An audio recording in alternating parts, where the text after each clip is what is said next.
Hello, I'm Daisy, your hostess. We have been going through the book titled The Power of Positive Thinking by Norman Vincent Peale. The book has been a lengthy read. You can easily land this book on any chapter, and it can stand on its own, each chapter offering insights that offer layer upon layer towards that which the author attributes to the power of positive thinking. This video is the final of a 6-part video book read, which afforded the author to address many important topics. And if you're new to the channel and you landed me at this video, please do visit my book playlist so you can access the previous chapters. And to my family, friends, and subscribers, welcome back. Now, if you've been struggling with getting people to like you, you've landed on the right video. I don't mean to sound naive, but I didn't realize how many people struggle with this issue. And according to the Mayo Clinic, being liked is essential because on the health side, it is said to directly lower stress and improve mental well-being. And on the external side, it builds social support and trust.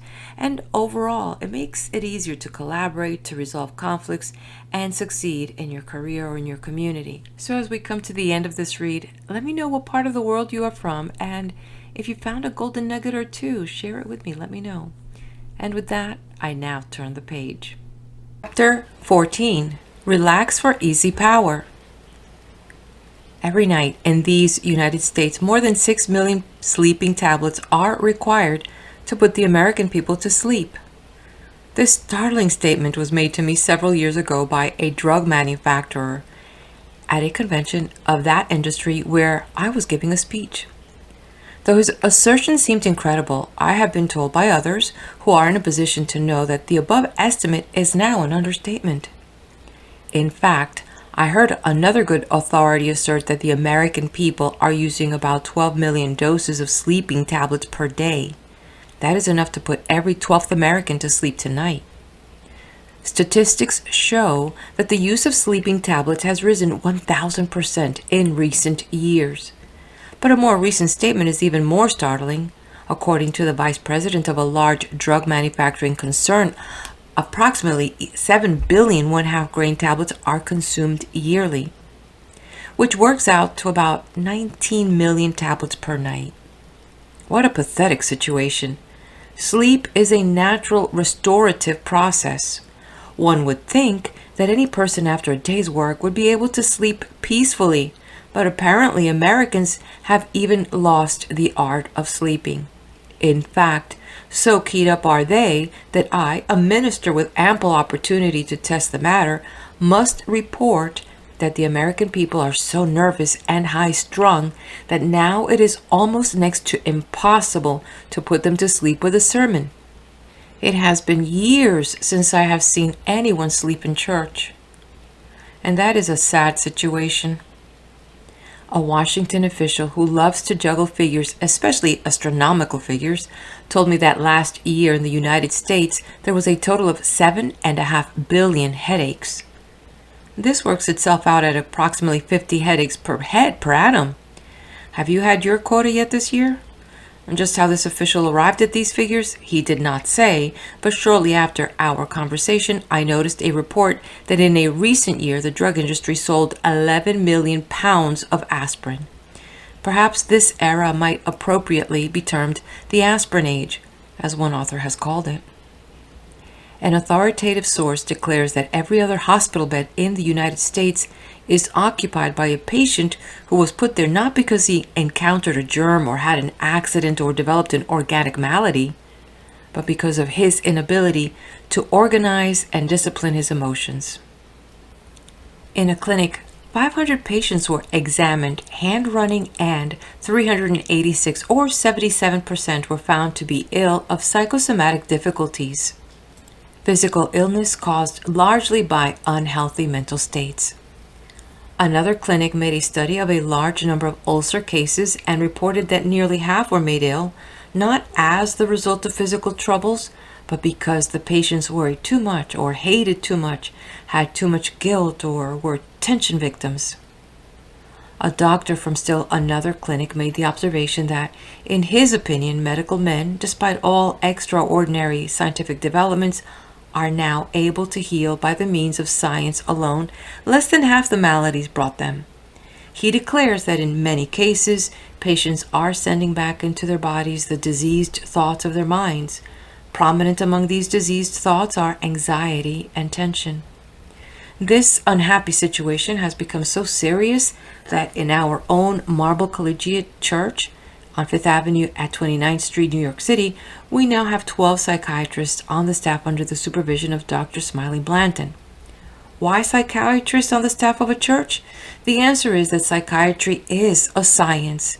Its function is the analysis, diagnosis, and treatment of human nature according to certain well-authenticated laws and procedures. Christianity may also be thought of as a science. It is a philosophy, a system of theology, a system of metaphysics, and a system of worship.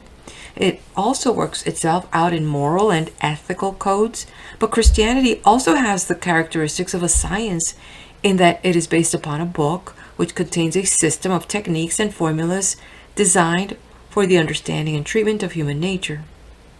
The laws are so precise and have been so often demonstrated when proper conditions of understanding, belief, and practice are applied that religion may be said to form an exact science. When a person comes to our clinic, the first counselor is perhaps a psychiatrist who in a kindly and careful manner studies the problem and tells the patient why he does what he does. This is a most important fact to learn. Why, for example, have you had an inferiority complex all your life long? Or why have you been haunted by fear? Or again, why do you nurse resentment? Why do you have always been shy and reticent? Or why do you do stupid things or make inept statements? These phenomena of your human nature do not just happen. There is a reason why you do what you do, and it is an important day in your life experience when at last you discover the reason. Self-knowledge is the beginning of self-correction. Following the self-knowledge process, the psychiatrist turns the patient over to the pastor, who tells him how to do what he ought to do. The pastor applies to the case in scientific and systematic form the therapies of prayer, faith, and love. The psychiatrist and the minister pool their knowledge and combine their therapies with the result that many people have found new life and happiness. The minister does not attempt to be a psychiatrist, nor the psychiatrist a pastor. Each performs his own function, but always in cooperation. The Christianity utilized in this procedure is the undiluted teachings of Jesus Christ, Lord and Savior of man's life. We believe in the practical absolute workability of the teachings of Jesus. We believe that we can indeed do all things through Christ, according to Philippians chapter 4, verse 13. The gospel, as we work with it, proves to be a literal fulfillment of the astonishing promise. Eye hath not seen, nor ear heard, neither have entered into the heart of man the things which God hath prepared for them that love him. From the first book of Corinthians chapter 2, verse 9. Believe in Christ. Believe in his system of thought and practice. Believe, and you will overcome all fear, hate, inferiority, guilt, and every form and manner of defeat. In other words, no good thing is too good to be true. You have never seen, never heard, never even imagined the things God will give to those who love him. In the work of the clinic, one frequent problem is that of tension.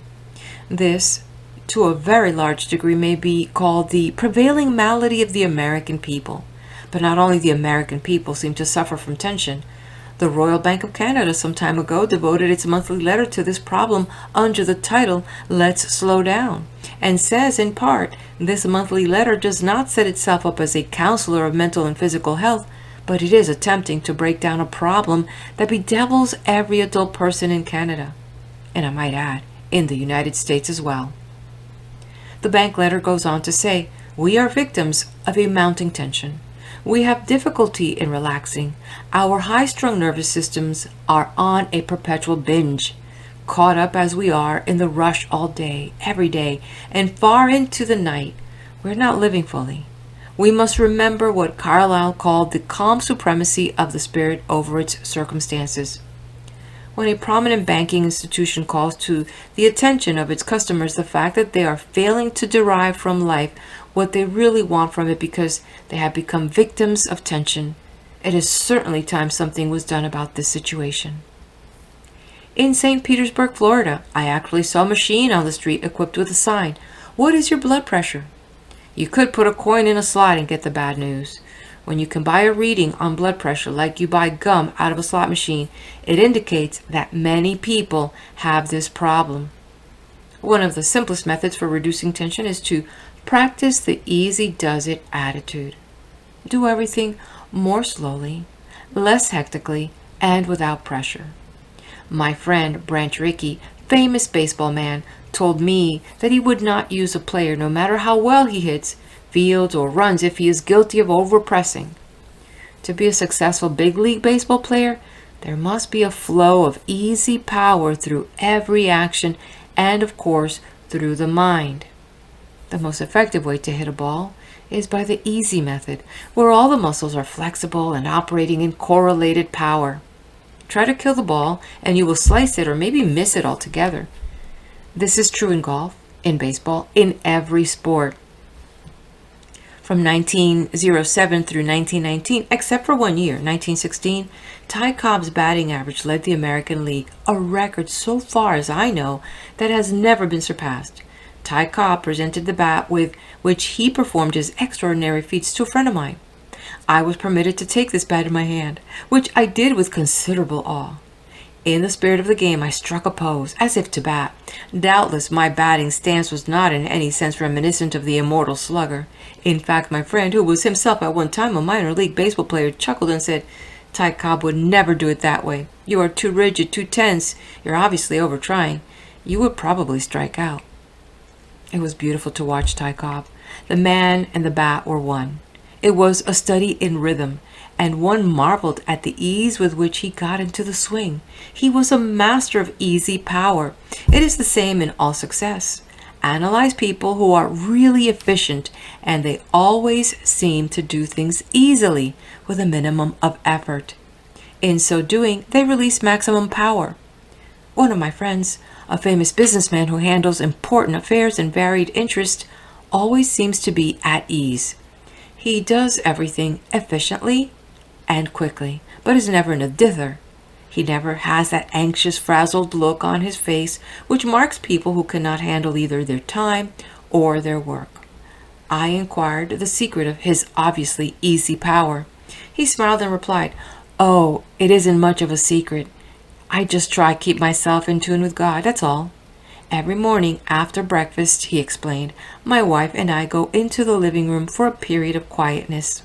One of us reads aloud some inspirational piece to get us into the mood of meditation. It may be a poem or a few paragraphs of a book. Following that, we sit quietly, each praying or meditating according to his own mood and manner. Then together we affirm the thought that God is filling us with strength and quiet energy. This is a definite 15-minute ritual, and we never miss it. We couldn't get along without it." We would crack up. As a result, I always seem to feel that I have more energy than I need and more power than is required. So said this efficient man who demonstrates easy power. I know a number of men and women who practice this or similar techniques for reducing tension. It is becoming a quite general and popular procedure nowadays. One February morning, I was rushing down the long veranda of a Florida hotel with a handful of mail just in from my office in New York. I had come to Florida for a midwinter vacation, but hadn't seemed to get out of the routine of dealing with my mail the first thing in the morning. As I hurried by, headed for a couple of hours' work with the mail, a friend from Georgia who was sitting in a rocking chair with his hat partially over his eyes stopped me in my headlong rush and said in his slow and pleasant southern drawl, "Where are you rushing for, doctor? That's no way to do down here in the Florida sunshine. Come over here and sit in one of those rocking chairs and help me practice one of the greatest of the arts." Mystified, I said, "Help you practice one of the greatest of the arts?" "Yes," he replied, "an art that is passing out. Not many people know how to do it anymore." "Well," I asked, "please tell me what it is. I don't see you practicing any art." "Oh, yes, I am," he said. "I am practicing the art of just sitting in the sun. Sit here and let the sun fall on your face. It is warm-like, and it smells good. It makes you feel peaceful inside. Do you ever think about the sun?" he asked. "It never hurries, never gets excited. It just works slowly and makes no noise. Doesn't push any buzzers, doesn't answer any telephones, doesn't ring any bells, just goes on a shining, and the sun does more work in the fraction of an instant than you and I could ever do in a lifetime. Think of what it does. It causes the flowers to bloom, keeps the trees growing, warms the earth, causes the fruit and vegetables to grow, and the crops to ripen, lifts water to send back on the earth, and it makes you feel peaceful like. I find that when I sit in the sun and let the sun work on me, it puts some rays into me that give me energy. That is when I take time to sit in the sun. So throw that mail over in the corner, he said, and sit down here with me. I did so, and when finally I went to my room and got at my mail, I finished it in no time at all, and there was a good part of the day left for vacation activities and for more sitting in the sun.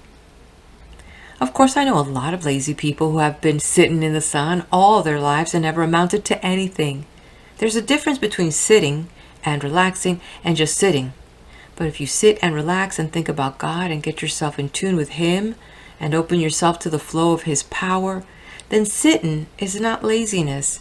In fact, it is about the best way to renew power. It produces driving energy, the kind of energy you drive, not the kind that drives you. The secret is to keep the mind quiet, avoiding all hectic reactions of haste, and to practice peaceful thinking. The essence of the art is to keep the tempo down, to perform your responsibilities on the basis of the most efficient conservation of energy. It is advisable to adopt one or two workable plans through the use of which you can become expert in the practice of relaxed and easy power. One of the best such plans was suggested to me by Captain Eddie Rickenbacker, a very busy man.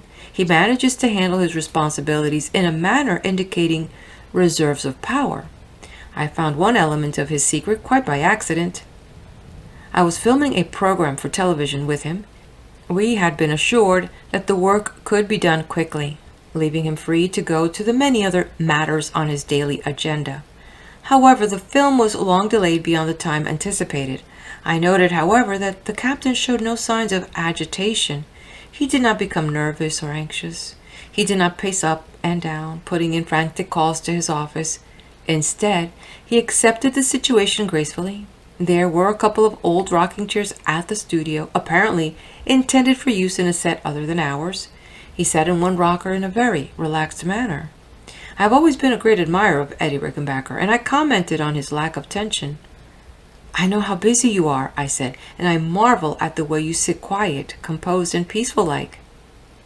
For myself, I was a bit disturbed, largely because I regretted to take so much of Captain Rickenbacker's time. "How can you be so imperturbable?" I asked. He laughingly replied, "Oh, I just practice what you preach. Come on, easy does it. Sit down here beside me." I pulled up the other rocking chair and did a little relaxing on my own. Then I said, "Eddie, I know you have some technique to attain this impressive serenity. Tell me about it, please." He is a modest man, but because of my persistence, he gave me a formula which he says he uses frequently. I now use it myself, and it is very effective. It may be described as follows. First, collapse physically. Practice this several times a day. Let go every muscle in the body. Conceive of yourself as a jellyfish, getting your body into complete looseness. Form a mental picture of a huge burlap bag of potatoes. Then mentally cut the bag, allowing the potatoes to roll out. Think of yourself as the bag. What is more relaxed than an empty burlap bag? The second element in the formula is to drain the mind. Several times each day, drain the mind of all irritation, all resentment, disappointment, frustration, and annoyance. Unless you drain the mind frequently and regularly, these unhappy thoughts will accumulate until a major blasting out process will be necessary. Keep the mind drained of all factors which would impede the flow of relaxed power. Third, think spiritually. To think spiritually means to turn the mind at irregular intervals to God. At least 3 times a day, lift up your eyes unto the hills. This keeps you in tune with God's harmony. It refills you with peace. This 3-point program greatly impressed me, and I have been practicing it for some months. It is an excellent method for relaxing and living on the basis of easy does it. From my friend Dr. Z. Taylor Brickovitz of New York City, I have learned much of the art of working relaxed. Often, when under pressure with an office full of patients and telephone calls coming in, he will suddenly stop, lean against his desk, and talk to the Lord in a manner both natural and respectful. I like the style of his prayer. He tells me that it runs something like this: Look, Lord, I am pushing myself too hard. I am getting jittery. Here I am counseling people to practice quietness. Now I must practice it. Touch me with your healing peace. Give me composure, quietness, strength, and conserve my nervous energy so that I can help these people who come to me. He stands quietly for a minute or two, then he thanks the Lord and proceeds with full but easy power to do his work. Often in making sick calls about the city he finds himself in a traffic jam, he has a most interesting method of using these potentially irritating delays as opportunities to relax. Shutting off his engine, he slumps in his seat, putting his head back, closing his eyes, and has even been known to go to sleep. He says there is no reason to be concerned about going to sleep because the strident honking of horns will awaken him when traffic begins to move. These interludes of complete relaxation in the midst of traffic last for only a minute or two, but they have energy renewal value. It is surprising how many minutes or fractions of minute during the day you can use to rest where you are. If even in such fractional periods you deliberately draw on God's power, you can maintain adequate relaxation. It isn't length of relaxation time that produces power. It is the quality of the experience. I am told that Roger Babson, the famous statistician, frequently goes into an empty church and sits quietly. Perhaps he reads 1 or 2 hymns, and in so doing finds rest and renewal. Dale Carnegie, under tension, goes to a church near his New York City office to spend a quarter hour in prayerful meditation. He says he leaves his office for this purpose when busiest. This demonstrates control of time rather than being controlled by it. It also indicates watchfulness lest tension develop beyond a controllable degree. I encountered a friend on a train from Washington to New York one night. This man is a member of Congress, and he explained that he was on his way to his district to speak at a meeting of his constituents. The particular group he was about to address was hostile to him, he said, and would probably try to make things very difficult for him. Although they represented a minority in his district, he was going to face them just the same. They are American citizens and I am their representative. They have a right to meet with me if they want to. You do not seem to be much worried about it, I commented. No, he answered. If I get worried about it, then I will be upset and will not handle the situation well. Do you have any particular method for handling such a tense situation, I asked. Oh, yes, he replied. There will be a noisy crowd, but I have my own way of meeting such situations without tension. I will breathe deeply, talk quietly, speak sincerely, be friendly and respectful, hold my temper and trust in God to see me through. I have learned one more important fact, the congressman continued, and that is, in my situation, be relaxed, keep calm, take a friendly attitude, have faith, and do your best. Do this, and usually you can make things come out all right. I have no doubt about the ability of this congressman to live and work without tension and, what is more, successfully to attain his objectives. When we were doing some construction work at my farm in Pawling, New York, I watched a workman swinging a shovel. He was shoveling a pile of sand. It was a beautiful sight. Stripped to the waist, his lean and muscular body worked with precision and correlation. The shovel rose and fell in perfect rhythm. He would push the shovel into the pile, lean his body against it, and drive it deep into the sand. Then, in a clear, free swing, it came up and the sand was deposited without a break in the motion. Again, the shovel went back into the sand. Again, his body leaned against it. Again, the shovel lifted easily in a perfect arc. One almost had a feeling that he could sing in rhythm to the motion of this workman. Indeed, the man did sing as he worked. I was not surprised when the foreman told me that he is considered one of his best workmen. The foreman also spoke of him as a good-humored, happy, and pleasant person with whom to work. He was a relaxed man who lived with joyous power, master of the art of easy does it. Relaxation results from recreation, and the process of recreation should be continuous. The human being is meant to be attached to a continual flow of force that proceeds from God through the individual and back to God for renewal. When one lives in tune with this constantly recreative process, he learns the indispensable quality to relax and work on the basis of easy does it. Now, how to master the skill. Here are 10 rules for taking the hard way out of your job. Try these proven methods for working hard easily. They will help you to relax and have easy power. 1. Don't get the idea that you are Atlas carrying the world on your shoulders. Don't strain so hard. Don't take yourself so seriously. 2. Determine to like your work.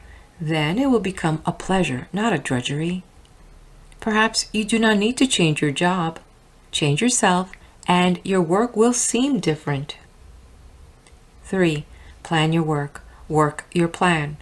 Lack of system produces that I'm swamped feeling. 4. Don't try to do everything at once. That is why time is spread out. Heed that wise advice from the Bible.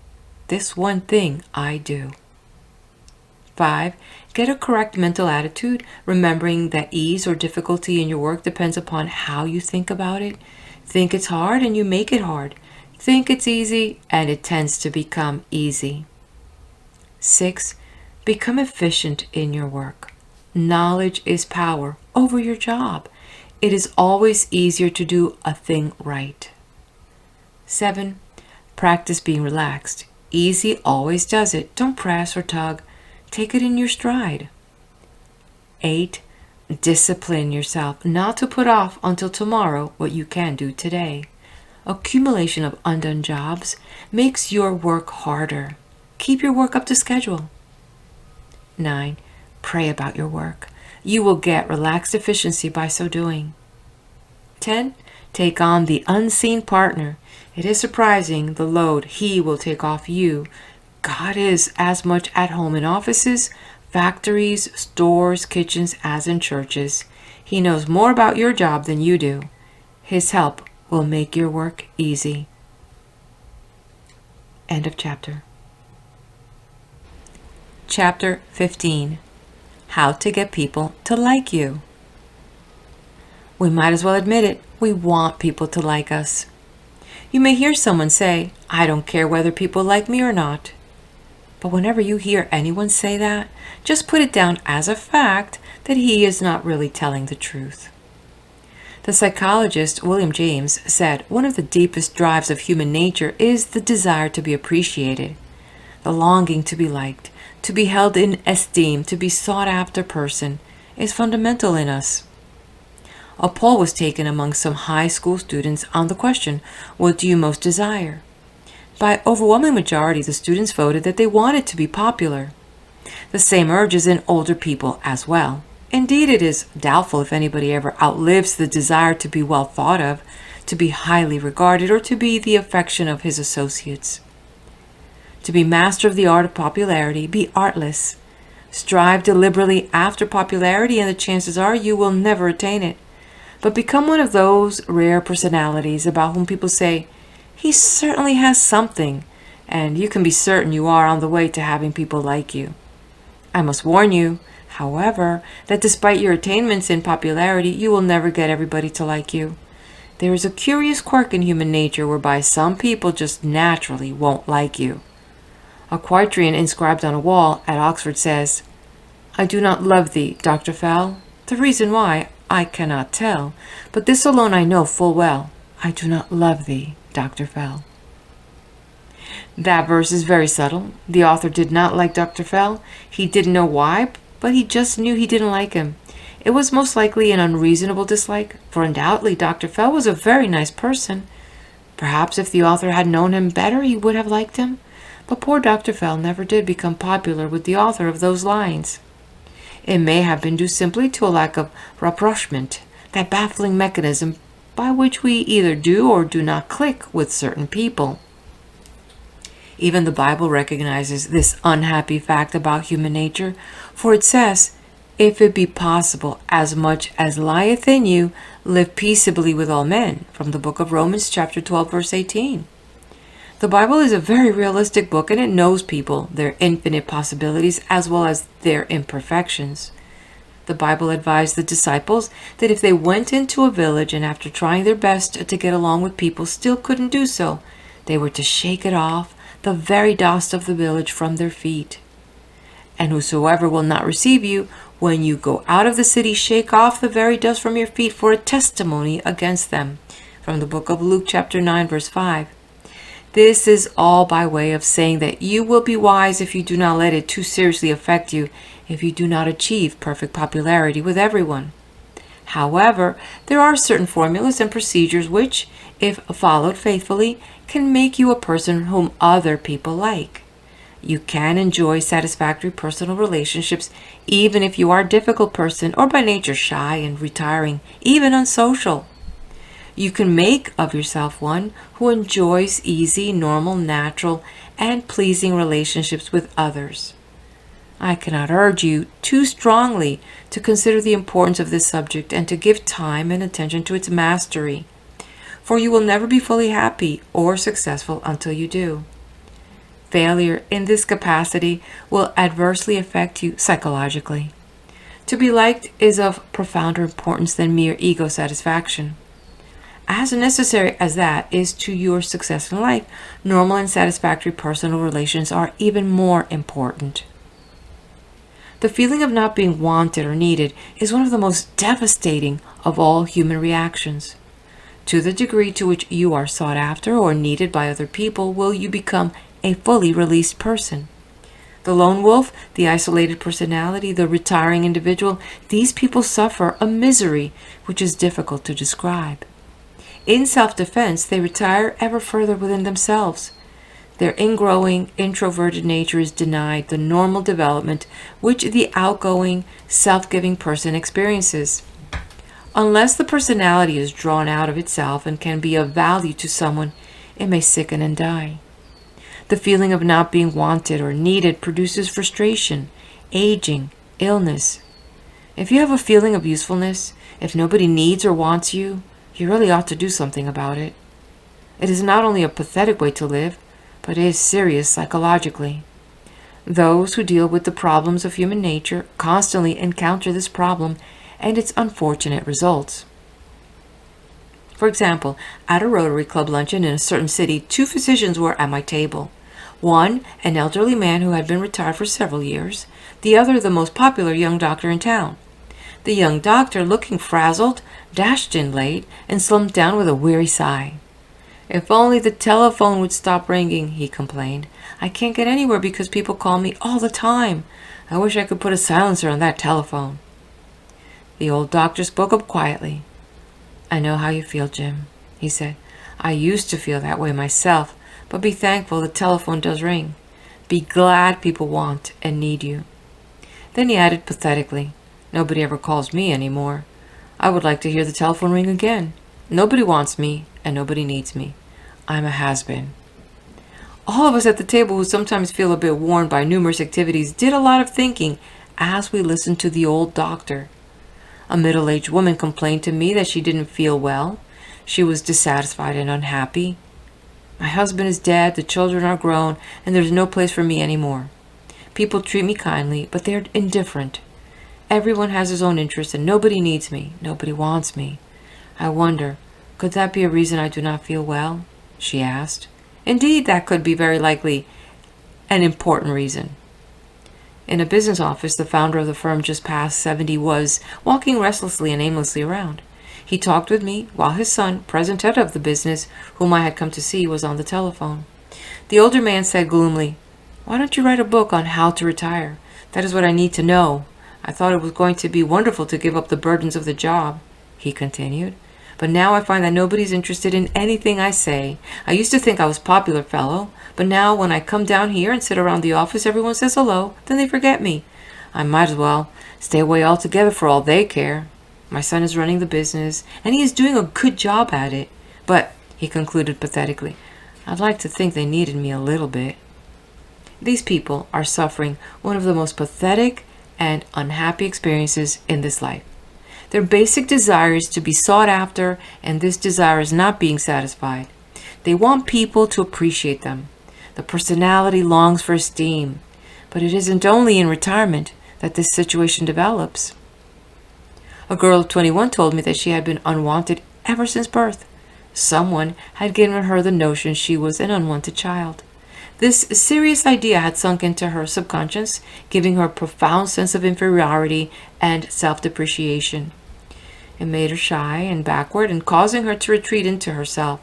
She became lonely and unhappy and was, in fact, an underdeveloped personality. The cure for her condition was to revamp her life spiritually, especially her thinking, which process in time made her a well-liked person by setting her personality free of herself. Countless other people, not particularly victims of deep unconscious psychological conflicts, have never mastered the knack of being popular. They try hard enough. They even go to extremes, often acting in a manner they do not really enjoy, but which they employ only because of their intense desire to have people like them. Everywhere today we see people putting on an act because of their inordinate desire for popularity in the superficial sense in which the word is often used in modern society. The fact is that popularity can be attained by a few people, natural, normal, and easily mastered techniques. Practice them diligently and you can become a well-liked person. First, become a comfortable person, that is, one with whom people can associate without a sense of strain. Of some persons it is said you can never quite get to next to him. There's always a barrier that you can't get over. A comfortable person is easygoing and natural. He has a pleasant, kindly, genial way about him. Being with him is not unlike wearing an old hat or an old pair of shoes or an easy old coat. A stiff, reserved, unresponsive individual never meshes into the group. He's always just a bit out of it. You never quite know how to take him or how he will react. You just aren't easy like with him. Some young people were talking about a 17-year-old boy whom they liked very much. Of him they said, he is good company, he is a good sport, he is easy to be with. It is very important to cultivate the quality of being natural. Usually that sort of individual is large-souled, little people who are much concerned about how you treat them, who are jealous of their place or position, who meticulously stand on their prerogatives, are stiff and easily offended. A man who is an outstanding example of these truths is James A. Parley, former Postmaster General of the United States. I met Mr. Parley for the first time a number of years ago. Months later, I met with him in a large crowd of people, and he called me by name. Being human, I never forgot that, and it is one reason I have always liked Mr. Parley. An interesting incident illustrates the secret of this man who is an expert in how to get people to like him. I was to speak in Philadelphia at a book and author luncheon along with Mr. Parley and 2 other authors. I did not actually witness the scene I am about to describe as I was late in arriving, but my publisher did. The speakers at this luncheon were walking along the hotel corridor together when they passed a colored maid standing by a cart loaded with sheets, towels, and other equipment with which she was servicing the rooms. She was paying no attention to this group of people as they turned aside to avoid her cart. Mr. Parley walked up to her, put out his hand, and said, "Hello there. How are you? I'm Jim Parley. What's your name? Glad to see you." My publisher looked back at her as the group passed down the hall. The girl's mouth was wide with astonishment, and her face broke into a beautiful smile. It was an excellent example of how an unegotistical, comfortable, outgoing person is successful in personal relationships. A university psychology department conducted an analysis of the personality traits by which people are liked or disliked. 100 traits were scientifically analyzed, and it was reported that one must have 46 favorable traits in order to be liked. It is rather discouraging to realize that you must have so large a number of characteristics to be popular. Christianity, however, teaches that one basic trait will go far toward getting people to like you. That trait is a sincere and forthright interest in and love for people. Perhaps if you cultivate this basic trait, other traits will naturally develop. If you're not the comfortable type of person, I suggest that you make study of your personality with a view toward eliminating conscious and unconscious elements of strain which may exist. Do not assume that the reason other people do not like you is because of something wrong with them. Assume instead that the trouble is within yourself and determine to find and eliminate it. This will require scrupulous honesty, and it may also involve the assistance of personality experts. The so-called scratchy elements in your personality may be qualities which you have taken on through the years. Perhaps they have been assumed defensively, or they may be the result of attitudes developed in your younger days. Regardless of origin, they can be eliminated by a scientific study of yourself and by your recognition of the necessity for change, followed by a process of personality rehabilitation. A man came to our clinic at the church seeking help in the problem of personal relationships. About 35 years of age, he was the type of person whom you would certainly look at twice, if not 3 times. He was splendidly proportioned and impressive. Superficially regarding him, it was surprising that people should not like him. But he proceeded to outline an unhappy and continuous set of circumstances and instances to illustrate his dismal failure in human relations. "I do my best," he explained. "I have tried to put into practice the rules I have been taught about getting along with people, but get nowhere with the effort. People just don't like me, and what is more, I am aware of it." After talking with him, it was not difficult to understand the trouble. There was in his manner of speech a persistently critical attitude, thinly veiled, but nonetheless apparent. He had an unattractive manner of pursing his lips, which indicated a kind of primness or reproof for everybody, as if he felt just a bit superior and disdainful toward other people. In fact, there was about him a noticeable attitude of superiority. He was very rigid, with no flexibility of personality. "Isn't there some way to change myself so that people will like me?" he demanded. "Isn't there some way I can stop unconsciously rubbing people the wrong way?" The young man was decidedly self-centered and egotistical. The person he really liked was himself. Every statement, every attitude was unconsciously measured in terms of how it reacted on himself. We had to teach him to love other people and to forget himself, which was of course a complete reversal of his development. It was vital, however, to the solution of his problem. I found that this young man was irritable with people, and he picked on them in his own mind. Though not outward conflicts with other persons developed, inwardly he was trying to make everybody over to suit himself. Unconsciously, people realized this, though perhaps they did not define the trouble. Barriers were erected in their minds toward him. Since he was being unpleasant to people in his thoughts, it followed that he was less than warm in his personal attitudes. He was polite enough, and managed not to be boorish and unpleasant, but people unconsciously felt coolness in him, so gave him the brush-off, of which he complained. The reason they did so was because in his mind he had brushed them off. He liked himself too well, and to build up his self-esteem he disliked others. He was suffering from self-love, a chief cure for which is the practice of love for others. He was bewildered and baffled when we outlined his difficulty, but he was sincere and meant business. He practiced the suggested techniques for developing love of others in place of self-love. It required some fundamental changes to accomplish this, but he succeeded in doing so.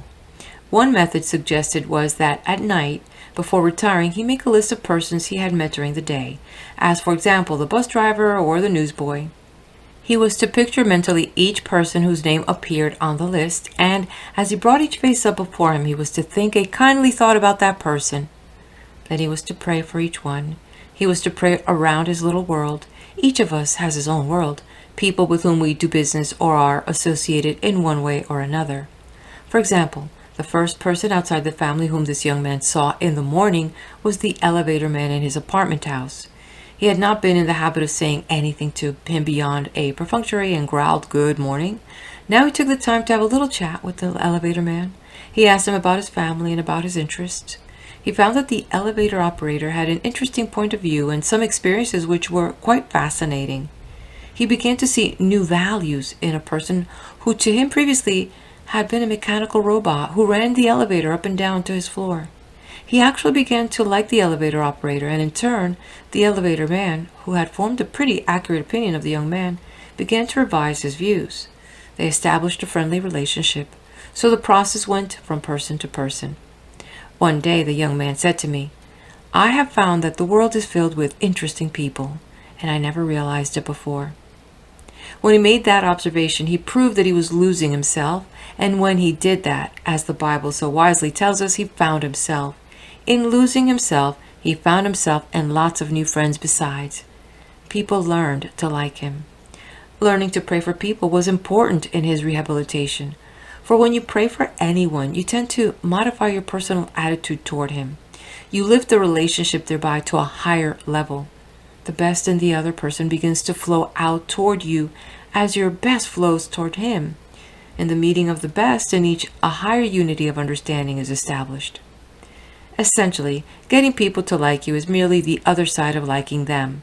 One of the most popular men who lived in the United States within the lifetime of most of us was late Will Rogers. One of the most characteristic statements he ever made was, "I never met a man I didn't like." That may have been a slight exaggeration, but I am sure Will Rogers did not regard it as such. That is the way he felt about people, and as a result people opened up to him like flowers to the sun. Sometimes the weak objection is offered that it is difficult to like some people. Granted, some people are by nature more likable than others. Nevertheless, a serious attempt to know any individual will reveal qualities within him that are admirable, even lovable. A man had the problem of conquering feelings of irritation toward persons with whom he was associated. For some people he had a very profound dislike. They irritated him intensely, but he conquered these feelings simply by making an exhaustive list of everything he could possibly admire about each person who annoyed him. Daily he attempted to add to this list. He was surprised to discover that people whom he thought he did not like at all proved to have many pleasing qualities. In fact, he was at a loss to understand how he ever disliked them after becoming conscious of their attractive qualities. Of course, while he was making these discoveries about them, they in turn were finding new and likable qualities in him. If you have gone through life up to this point without having established satisfactory human relationships, do not assume that you cannot change, but it will be necessary to take every definite steps toward solving the problem. You can change and become a popular person, well liked and esteemed, if you are willing to make the effort. May I remind you, as I remind myself, that one of the greatest tragedies of the average person is the tendency to spend our whole lives perfecting our faults. We develop a fault and we nurse it and cultivate it and never change it, like a needle caught in the groove of a defective record on a gramophone. It plays the same old tune over and over again. You must lift the needle out of the groove. Then you will have disharmony no longer, but harmony. Don't spend more of your life perfecting faults in human relations. Spend the rest of your life perfecting your great capacities for friendliness, for personal relations are vitally important to successful living. Still, another important factor in getting people to like you is to practice building up the ego of other persons. The ego, being the essence of our personalities, is sacred to us. There is in every person a normal desire for a feeling of self-importance. If I deflate your ego, and therefore your self-importance, though you may laugh it off, I have deeply wounded you. In fact, I have shown disrespect for you, and while you may exercise charity toward me, even so, unless you are finally developed spiritually, you're not going to like me very well. On the other hand, if I elevate your self-respect and contribute to your feeling of personal worth, I am showing high esteem for your ego. I have helped you to be your best self, and therefore you appreciate what I have done. You are grateful to me. You like me for it.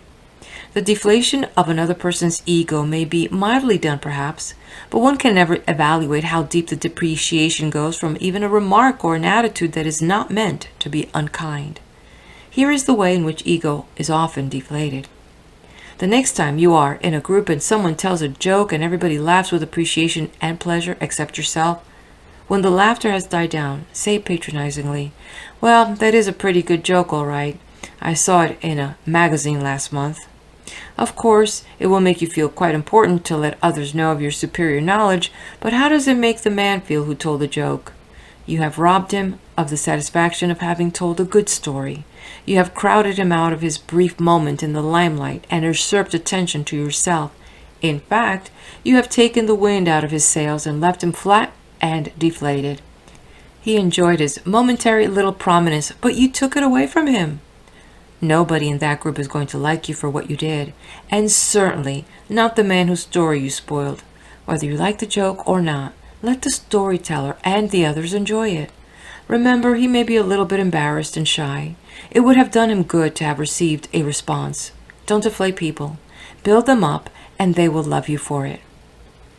While writing this chapter, I enjoyed a visit with an old and dear friend, Dr. John W. Hoffman, one-time president of Ohio Wesleyan University. As I sat with him in Pasadena, I realized once again how much this great personality has always meant to me. Many years ago, on the night before my graduation from college, we had a banquet at our fraternity house at which he was present and made a talk. After dinner, he asked me to walk with him to the president's house. It was a beautiful moonlight night in June. All the way up to the hill, he talked to me about life and its opportunities and told me what a thrill awaited me as I entered the outside world. As we stood in front of his house, he put his hand on my shoulder and said, "Norman, I have always liked you. I believe in you. You have great possibilities. I shall always be proud of you. You've got it in you." Of course he overestimated me, but that is infinitely better than to depreciate a person. It being June and the night before graduation and excitement being in my heart, my sentiments were pretty close to the surface, and I said good night to him through a mist of tears which I tried to conceal. It has been many years since then, but I never forgot what he said, nor how he said it on that June night long ago. I have loved him all across the years. I discovered that he made similar statements to many other boys and girls long since become men and women, and they too love him because he respected their personalities and was constantly building them up. Through the years, he would write to me and to others congratulating us on some little thing that we had done, and a word of approval from him meant much. Little wonder this honored guide of youth has the affection and devotion of thousands of people whose lives he touched. Whomever you help to build up and become a better, stronger, finer person will give you his undying devotion. Build up as many people as you can. Do it unselfishly. Do it because you like them and because you see possibilities in them. Do this and you will never lack for friends. You will always be well thought of. Build people up and love them genuinely. Do them good, and their esteem and affection will flow back toward you. The basic principles of getting people to like you need no prolonged and labored emphasis, for they are very simple and easily illustrate their own truth. However, I list 10 practical rules for getting the esteem of others. The soundness of these principles has been demonstrated innumerable times. Practice them until you become expert at them and people will like you. 1. Learn to remember names. Inefficiency at this point may indicate that your interest is not sufficiently outgoing. A man's name is very important to him. 2. Be a comfortable person so there is no strain in being with you. Be an old shoe, an old hat of individual. Be homey. 3. Acquire the quality of relaxed easygoingness so that things do not ruffle you. 4. Don't be egotistical. Guard against giving the impression that you know it all. Be natural and normally humble. 5. Cultivate the quality of being interesting so that people will want to be with you and get something of stimulating value from their association with you. 6. Study to get the scratchy elements out of your personality, even those of which you may be unconscious. 7. Sincerely attempt to heal, on an honest Christian basis, every misunderstanding you have had or now have. Drain off your grievances. 8. Practice liking people until you learn to do so genuinely. Remember what Will Rogers said, "I never met a man I didn't like." Try to be that way. 9. Never miss an opportunity to say a word of congratulation upon anyone's achievement or express sympathy in sorrow or disappointment. 10. Get a deep spiritual experience so that you have something to give people that will help them to be stronger and meet life more effectively. Give strength to people and they will give affection to you. End of chapter. Chapter 16. Prescription for Heartache. Please give me a prescription for heartache. This curious and rather pathetic request was made by a man who had been informed by his doctor that the feelings of disability of which he complained were not of physical nature. His trouble lay in an inability to rise above sorrow. He was suffering from an ache in his personality as a result of grief. His doctor advised him to secure spiritual consultation and treatment, so continuing to use the terminology of medicine, he repeated his question. Is there a spiritual prescription which will reduce my constant inner suffering? I realize that sorrow comes to everyone and I should be able to meet it the same as others. I have tried my best but find no peace. Again, he asked with a sad, slow smile, give me a prescription for heartache. There is indeed a prescription for a heartache. One element in the prescription is physical activity. The sufferer must avoid the temptation to sit and brood. A sensible program which substitutes physical activity for such fruitless brooding reduces the strain on the area of the mind where we reflect, philosophize, and suffer mental pain. Muscular activity utilizes another part of the brain and therefore shifts the strain and gives relief. An old country lawyer who had a sound philosophy and much wisdom told a sorrowing woman that the best medicine for a broken heart is to take a scrubbing brush and get down on your knees and go to work. The best medicine for a man, he declared, is to get an axe and chop wood until physically tired. While this is not guaranteed to be a complete cure for heartache, yet it does tend to mitigate such suffering. Whatever the character of your heartache, one of the first steps is to resolve to escape from any defeatist situation which may have been created around yourself, even though it is difficult to do so, and return once again to the normal course of your life. Get back into the mainstream of life's activities. Take up your old associations, form new ones, get busy walking, riding, swimming, playing.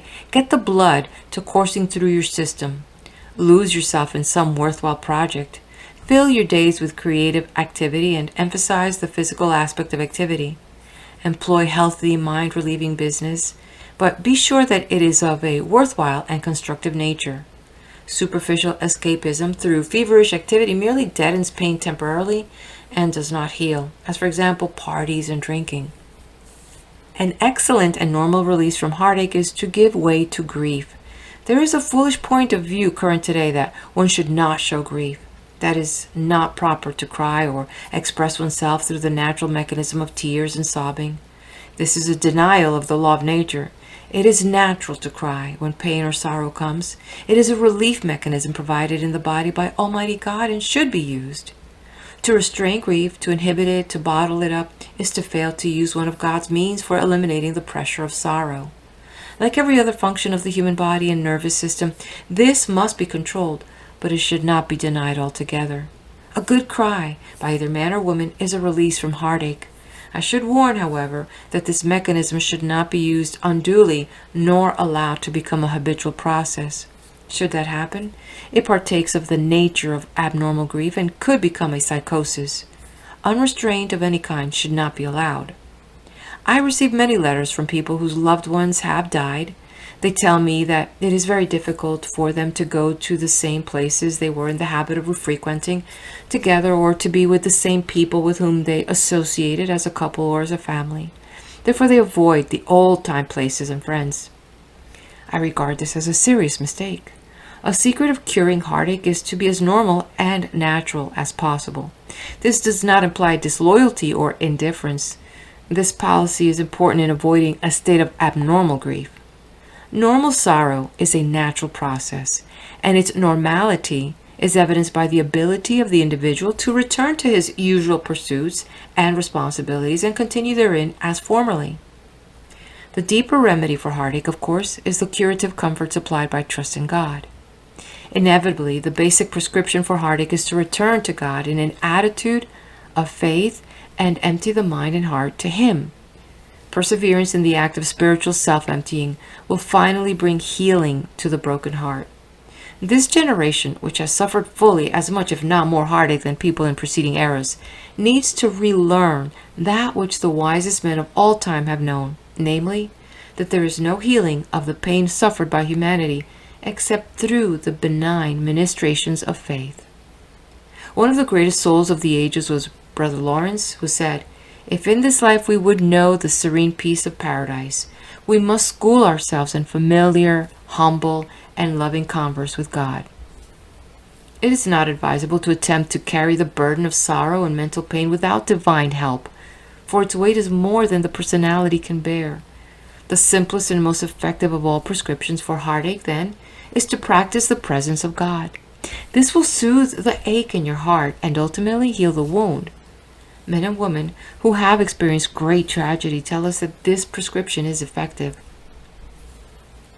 Another profoundly curative element in the prescription for heartache is to gain a sound and satisfying philosophy of life and death and deathlessness. For my part, when I gained the unshakable belief that there is no death, that all life is indivisible, that the here and hereafter are one, that time and eternity are inseparable, that this is one unobstructed universe, then I found the most satisfying and convincing philosophy of my entire life. These convictions are based upon sound foundations. The Bible, for one. I believe that the Bible gives us a very subtle, and as will be provided ultimately, a scientific series of insights into the great question, what happens when a man leaves this world? Also, the Bible very wisely tells us that we know these truths by faith. Henry Bergson, the philosopher, says that the surest way into truth is by perception, by intuition, by reasoning to a certain point, then by taking a mortal leap, and by intuition attaining the truth. You come to some glorious moment where you simply know. That is the way it happened to me. I am absolutely wholeheartedly and thoroughly convinced of the truth of which I write, and I have no doubt of it, even to an infinitesimal degree. I arrived at this positive faith gradually, yet there came one moment when I knew. This philosophy will not ward off the sorrow which comes when a loved one dies and physical earthly separation ensues, but it will lift and dissipate grief. It will fill your mind with a deep understanding of the meaning of this inevitable circumstance, and it will give you a deep assurance that you have not lost your loved one. Live on this faith, and you will be at peace, and the ache will leave your heart.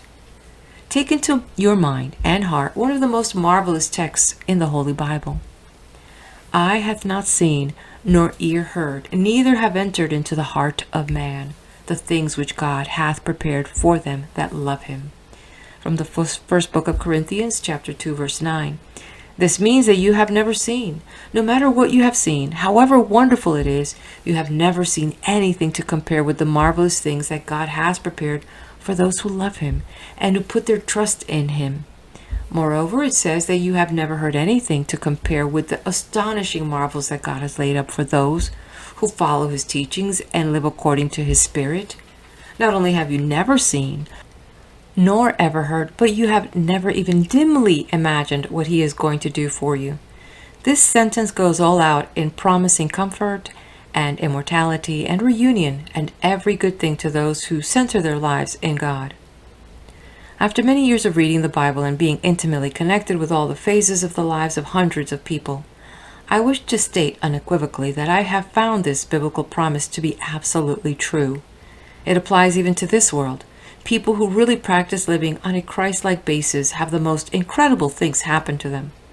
This passage also relates to the state of existence of those now living on the other side and our relationship while we live to those who have preceded us across that barrier which we call death. I use the word barrier somewhat apologetically. We have always thought of death as a barrier with a concept of separatist nature.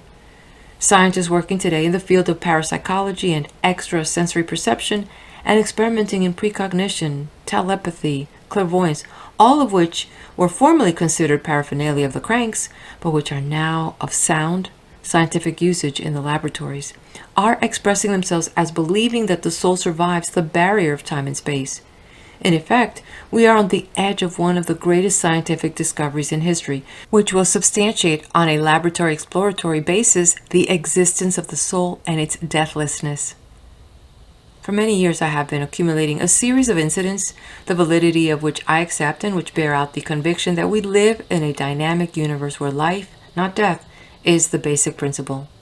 I have confidence in the people who have described the following experiences and am convinced that they indicate a world impinged upon or intertwined with our own through the meshes of which human spirits on both sides of death live in unbroken fellowship. The conditions of life on the other side, as we know them in mortality, are modified. Undoubtedly, those who have crossed to the other side dwell in a higher medium than we do, and their understanding is amplified beyond ours. Yet all the facts point to the continued existence of our loved ones and the further fact that they are not far away. And still another fact implied, but no less real, that we shall be reunited with them. Meanwhile, we continue in fellowship with those who dwell in the spirit world. William James, one of America's greatest scholars, after a lifetime of study, said he was satisfied that the human brain is only a medium for the soul's existence, and that the mind, as now constituted, will be exchanged at last for a brain that will allow the owner to reach out into untapped areas of understanding. As our spiritual being is amplified here on earth, and as we grow into age and experience, we become more conscious of this vaster world all around us. And when we die, it is only to enter into an enlarged capacity. Euripides, one of the greatest thinkers of antiquity, was convinced that the next life would be of infinitely greater magnitude. Socrates shared the same concept.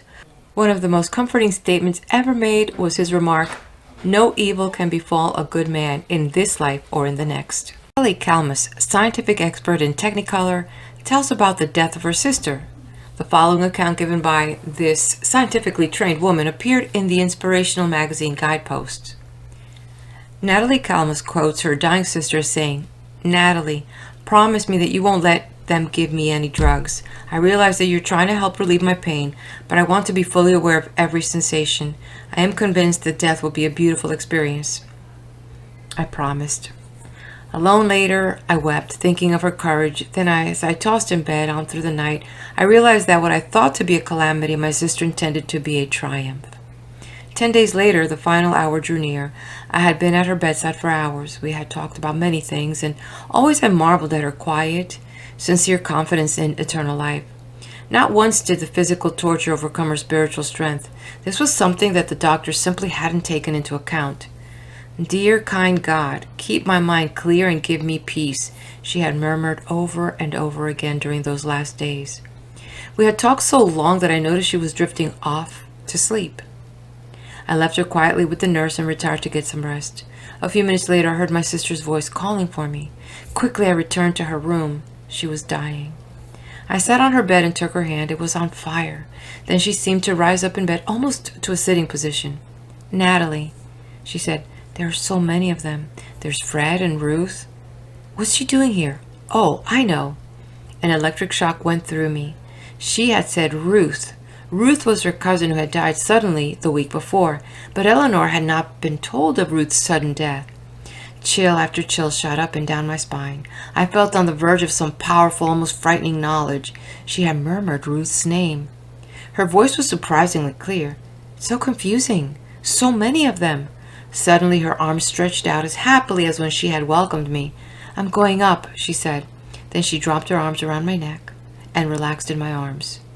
The will of her spirit had turned final agony into rapture.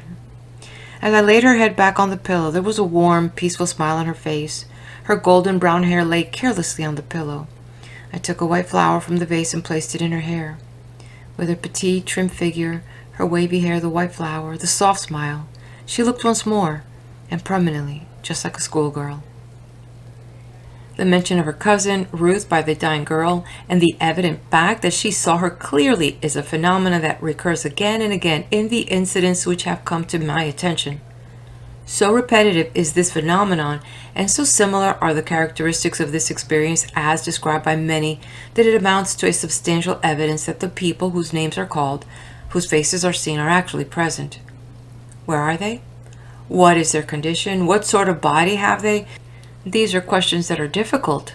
The idea of a different dimension is probably the most tenable, or it may be more accurate to believe that they live in a different frequency cycle. It is impossible to see through the blades of an electric fan when it is in a stationary position. At high speed, however, the blades appear to be transparent. In the higher frequency, or the state in which our loved ones dwell, the impenetrable qualities of the universe may open to the gaze of one passing into the mysteries. In deep moments of our own lives, it is entirely possible that we enter to a degree, at least, into that higher frequency. In one of the most beautiful lines in English literature, Robert Ingersoll suggests this great truth. In the night of death, hope sees a star, and listening love can hear the rustle of a wing. A famous neurologist tells of a man who was at death's door. The dying man looked up at the physician sitting beside his bed and began to call off names which the physician wrote down. The doctor was personally unfamiliar with any name mentioned. Later, the physician asked the man's daughter, "Who are these people? Your father spoke of them as he saw them." "They are all relatives," she said, "who have been dead a long time." The physician said he believes his patient did see them. Friends of mine, Mr. and Mrs. William Sage, lived in New Jersey, and I was often in their home.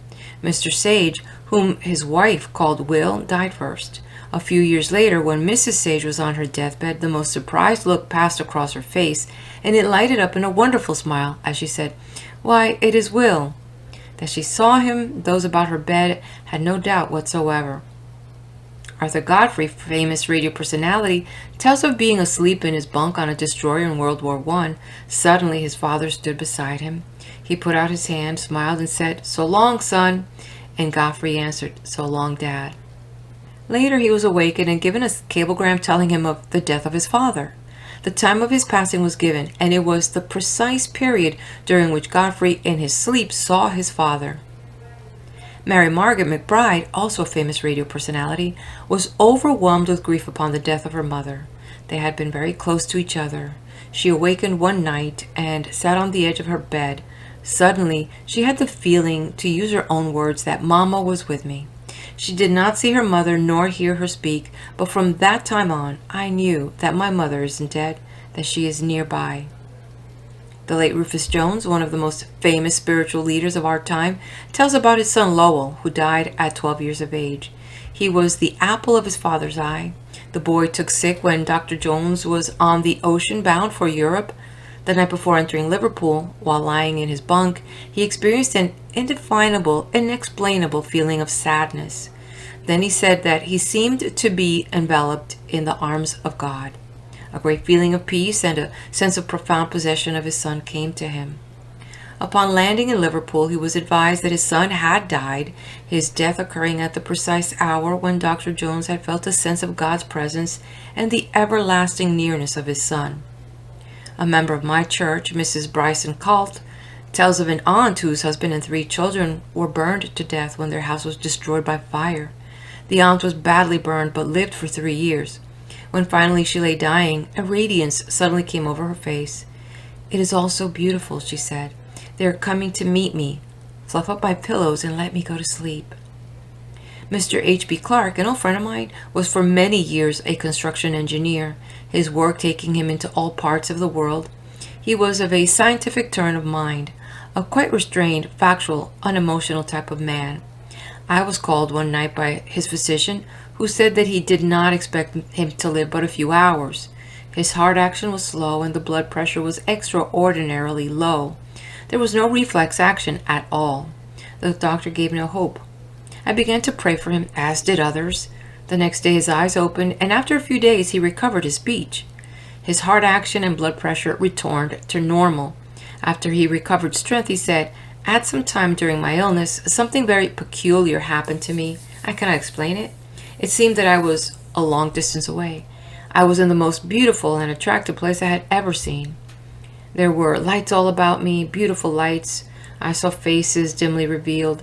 Kind faces they were, and I felt very peaceful and happy. In fact, I have never felt happier in my life." Then the thought came to me, I must be dying. Then it occurred to me, perhaps I have died. Then I almost laughed out loud and asked myself, why have I been afraid of death all my life? There's nothing to be afraid of in this. "How did you feel about it?" I asked. "Did you want to come back to life? Did you want to live? For you were not dead, although the doctor felt that you were very close to death. Did you want to live?" He smiled and said, "It did not make the slightest difference. If anything, I think I would have preferred to stay in that beautiful place." Hallucination, a dream, a vision? I do not believe so. I have spent too many years talking to people who have come to the edge of something and had a look across, who unanimously have reported beauty, light, and peace, to have any doubt in my own mind. The New Testament teaches the indestructibility of life in a most interesting and simple manner. It describes Jesus after his crucifixion in a series of appearances, disappearances, and reappearances. Some saw him, and then he vanished out of their sight. Then others saw him, and again he vanished. It is as if to say, "You see me, and then you do not see me." This indicates that he is trying to tell us that when we do not see him, it does not mean he is not there. Out of sight does not mean out of life. Occasional mystical appearances which some experience indicate the same truth, that he is nearby. Did he not say, "Because I live, you shall live also," from the book of John chapter 14, verse 19? In other words, our loved ones who have died in this faith are also nearby and occasionally draw near to comfort us. A boy serving in Korea wrote to his mother, saying, "The strangest things happen to me. Once in a while at night, when I'm afraid, Daddy seems to be with me." Daddy had been dead for 10 years. Then the boy wistfully asked his mother, "Do you think that Daddy can actually be with me here on these Korean battlefields?" The answer is, why not? How can we be citizens of a scientific generation and not believe that this could be true? Again and again, proofs are offered that this is a dynamic universe, surcharged with mystic electronic, atomic forces, and all are so wonderful that we have never yet comprehended them. This universe is a great spiritual sounding house, alive and vital. Albert E. Cliff, well-known Canadian writer, tells of the death of his father. The dying man had sunk into a coma, and it was thought he was gone. Then a momentary resurgence of life occurred. His eyes flickered open. On the wall was one of those old-time mottos which said, "I know that my Redeemer liveth." The dying man opened his eyes, looked at that motto, and said, "I do know that my Redeemer liveth, for they are all around here with me, mother, father, brothers, and sisters. Long gone from this earth were they all, but evidently he saw them. Who is to gainsay?" The late Mrs. Thomas A. Edison told me that when her famous husband was dying, he whispered to his physician, "It is beautiful over there." Edison was the world's greatest scientist. All his life he had worked with phenomena. He was of a factual cast of mind. He never reported anything as a fact until he saw it work. He would never have reported, "It is very beautiful over there," unless, having seen, he knew it to be true. For many years ago, a missionary went to the South Sea Islands to work among a cannibal tribe. After many months, he converted the chief to Christianity. One day, this old chief said to his missionary, "Remember the time you first came among us?" "Indeed I do," replied the missionary. "As I went through the forest, I became aware of hostile forces all around me." "They did indeed surround you," said the chief, "for we were following you to kill you, but something prevented us from doing it." "And what was that?" asked the missionary. "Now that we are friends, tell me," coaxed the chief. "Who were those two shining ones walking on either side of you?" My friend Jeffrey O'Hara, famous songwriter, author of the popular World War I song Katie, also There Is No Death, Give a Man a Horse He Can Ride, and other songs, tells of a colonel in World War I whose regiment was wiped out in a bloody engagement. As he paced up and down the trench, he says he could feel their hands and sense their presence. He said to Jeffrey O'Hara, "I tell you, there is no death." Mr. O'Hara wrote one of his greatest songs using that title, There Is No Death. Of these deep and tender matters, I personally have no doubt whatsoever. I firmly believe in the continuation of life after that which we call death takes place. I believe there are two sides to the phenomenon known as death, this side where we now live, and the other side where we shall continue to live. Eternity does not start with death. We are in eternity now. We are citizens of eternity. We merely change the form of the experience called life, and that change, I am persuaded, is for the better. My mother was a great soul, and her influence on me will ever stand out in my life as an experience that cannot be surpassed. She was a wonderful conversationalist. Her mind was keen and alert. She traveled the world over and enjoyed wide contacts as a Christian leader in missionary causes. Her life was full and rich. She had a marvelous sense of humor. She was good company, and I always loved to be with her. She was considered by all who knew her an unusually fascinating and stimulating personality. During my adult years, whenever I had the opportunity, I would go home to see her. I always anticipated the arrival at the family home, for it was an exciting experience in which everyone talked at once as we sat around the breakfast table. What happy reunions, what glorious meetings! Then came her death, and we tenderly laid her body in the beautiful little cemetery at Lynchburg in southern Ohio, a town where she had lived as a girl. I was very sad the day we left her there and went away heavy-hearted. It was in the fullness of summertime when we took her home to her last resting place. It came autumn, and I felt that I wanted to be with my mother again. I was lonely without her, therefore I decided to go to Lynchburg. All night long on the train, I thought sadly of the happy days now gone and how things were utterly changed and would never be the same again. So I came to the little town. The weather was cold and the sky overcast as I walked to the cemetery. I pushed through the old iron gates and my feet rustled in the leaves. As I walked to her grave where I sat sad and lonely, of a sudden the clouds parted and the sun came through. It lighted up the Ohio hills in gorgeous autumn colors. The hills where I grew up as a boy, which I have always loved so well, where she herself had played as a girl in the long ago. Then all of a sudden I seemed to hear her voice. Now I didn't actually hear her voice, but I seemed to. I am sure I heard it by the inward ear. The message was clear and distinct. It was stated in her beloved old-time tone, and this is what she said. Why seek ye the living among the dead? I'm not here. Do you think that I would stay in this dark and dismal place? I am with you and my loved ones always. In a burst of inner light, I became wondrously happy. I knew that what I had heard was the truth. The message came to me with all the force of actuality. I could have shouted, and I stood up and put my hand on the tombstone and saw it for what it is, only a place where mortal remains lay. The body was there, to be sure, but it was only a coat that had been laid off because the wearer needed it no longer. But she, that gloriously lovely spirit, she was not there. I walked out of that place, and only rarely since have I returned. I like to go back there and think of her and the old days of my youth, but no longer is it a place of gloom. It is merely a symbol, for she is not there. She is with us, her loved ones. Why seek ye the living among the dead? From the book of Luke, chapter 24, verse 5. Read and believe the Bible as it tells about the goodness of God and the immortality of the soul.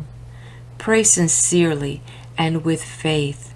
Make prayer and faith the habit of your life. Learn to have real fellowship with God and with Jesus Christ.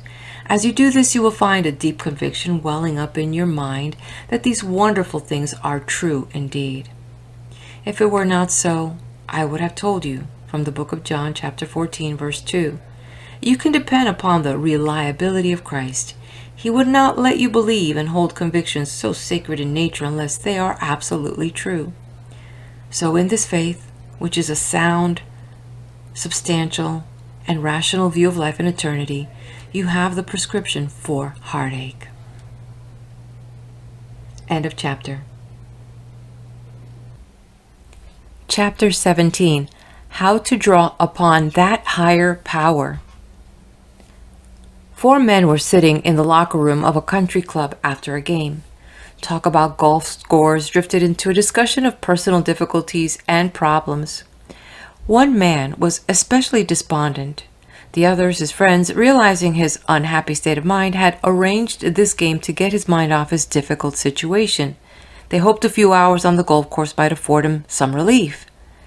Now, as they sat around after the game, various suggestions were offered him. Finally, one of the men arose to go. He knew about difficulties, for he'd had plenty himself, but he had found some vital answers to his problems. He stood hesitantly, then laid his hand on his friend's shoulder. "George," he said, "I hope you won't think I'm preaching at you. Really, I'm not. But I would like to suggest something. It's the way I got through my difficulties. It really works if you work at it, and it's this. Why not draw upon that higher power?" He slapped his friend affectionately on the back and left the group. The other men sat mulling this over. Finally, the discouraged man said slowly, "I know what he means, and I know where the higher power is. I only wish I knew how to draw upon it. It's what I need, all right." Well, in due course, he discovered how to draw upon that higher power, and it changed everything for him.